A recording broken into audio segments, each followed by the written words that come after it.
उच्च गति अभ्यास खंड 2 प्रतिलेखन संख्या 45 व 46। गति 100 शब्द प्रति मिनट। डिक्टेशन शुरू होने में समय शेष है 5 सेकंड। Ready start. महोदय, हिंदी चिरकाल से ऐसी भाषा रही है जिसने शब्दों का उनके भिन्न देश अथवा भाषा के उद्गम होने के कारण बहिष्कार नहीं किया। सच पूछिए तो सभी जीती जागती भाषाओं का यह एक गुण है कि वे अपने शब्द भंडार को बढ़ाने में हिचकती नहीं। चाहे शब्द किसी भी उद्गम के हों, उन पर अन्य भाषाओं का प्रभाव पड़े बिना नहीं रह सकता, क्योंकि सभी जीती जागती भाषाओं में आदान प्रदान होता ही रहता है। इसलिए जब हम हिंदी को भारत के लिए एक सार्वभौम भाषा बनाना चाहते हैं तो प्रादेशिक भाषाओं के शब्दों और मुहावरों के लिए भी द्वार खुला रखना चाहिए। मैंने ऐसे कई लोगों के लेख देखे हैं जो हिंदी भाषी नहीं हैं और जिन्होंने हिंदी का अभ्यास राष्ट्रीय कामों के लिए ही किया है।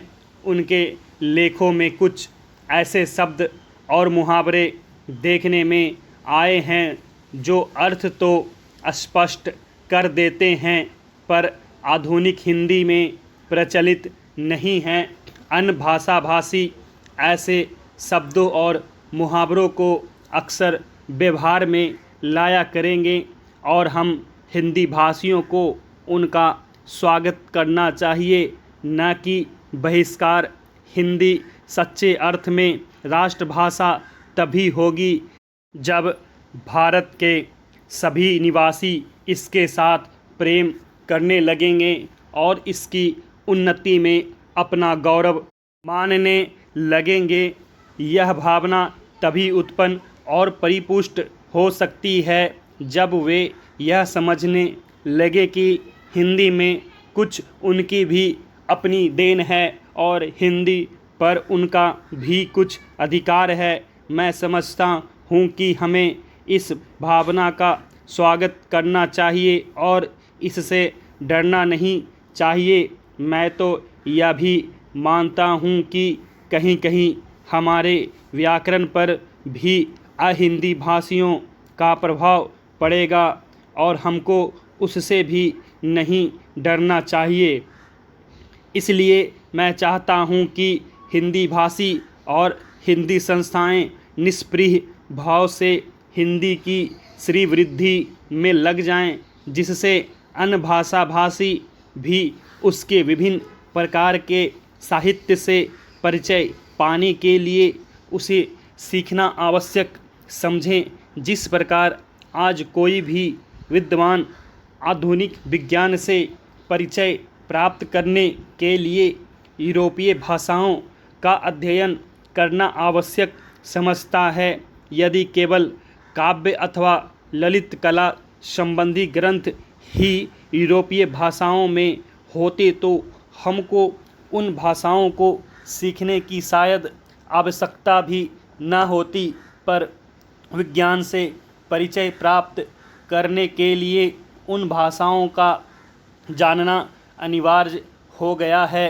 उसी प्रकार हिंदी भी इतनी समृद्ध होनी चाहिए कि आधुनिक विद्याओं को प्राप्त करने के लिए उसका जानना केवल पर्याप्त ही नहीं आवश्यक भी हो जाए तथा इस भाषा में मौलिक ग्रंथ भी लिखे जाएं, जिनको पढ़ने के लिए अहिंदी भाषियों के लिए हिंदी सीखना आवश्यक हो जाए। जितनी बड़ी संख्या हिंदी जानने वालों की है, उतनी बड़ी संख्या संसार की 2-3 भाषाओं के बोलने वालों की है। इसलिए यदि इतने लोगों में यह भावना उत्पन्न हो जाए कि वे हिंदी को संसार की भाषाओं में समुचित स्थान उपलब्ध कराना चाहते हैं तो हिंदी का गौरव बढ़ेगा। आदरणीय महोदय, हिंदी के लिए यह अवश्य ही गौरव का विषय है कि उसे भारतीय संविधान ने अखिल भारतीय भाषा का स्थान दिया है। इससे हिंदी भाषियों और हिंदी से संबंध रखने वाली सभी संस्थाओं का दायित्व बहुत बढ़ गया है। संविधान में हिंदी को यह ऊंचा स्थान दिए जाने का विशेष कारण यह था कि इसके जानने और बोलने वालों की संख्या भारत की दूसरी भाषाओं के जानने वालों से कहीं अधिक है। उन भाषाओं का भी अपना गौरवपूर्ण साहित्य है और उनके बोलने वाले अपनी भाषाओं के साथ प्रेम रखते हैं और उन पर गर्व करते हैं। इसलिए सभी ने हिंदी को जब वह स्थान दिया है तो यह समझकर नहीं कि उनकी अपनी भाषा किसी बात में कम है, पर यह समझकर कि राष्ट्रीय काम के लिए हिंदी का ही प्रचार और प्रसार सुगम और सुलभ होगा। हिंदी को अखिल भारतीय कामों के लिए प्रधानता देते हुए प्रादेशिक भाषाओं को यहाँ के कामों के लिए प्रधानता दी गई है। इसलिए यह अनिवार्य है कि जहाँ हिंदी का प्रचार हो वहाँ प्रादेशिक कामों के लिए स्थानीय भाषाओं को भी प्रोत्साहन दिया जाए और वे अपने सीमित क्षेत्र में अपना काम सुचारू रूप से करें। शायद यह कहना भी अनुचित न होगा कि हिंदी भाषी राज्यों में तो हिंदी का वही स्थान होगा जो किसी भी प्रादेशिक भाषा का उसके अपने राज्य में, पर अन्य भाषाभाषी राज्यों में सीमित काम और अखिल भारतीय क्षेत्र में प्रायः सभी काम हिंदी द्वारा किए जाएंगे। हिंदी भाषियों का प्रयत्न यह होना चाहिए कि अहिंदी भाषियों ने जिस सद्भावना से हिंदी को राष्ट्रीय कामों के लिए स्थान दिया है, उसी सद्भावना के साथ वे हिंदी के प्रचार में तत्पर हों। हिंदी को किसी भी प्रादेशिक भाषा से होड़ नहीं है। सच पूछिए तो हिंदी भाषियों को अन्य प्रादेशिक भाषाओं का पोषक और समर्थक होना चाहिए।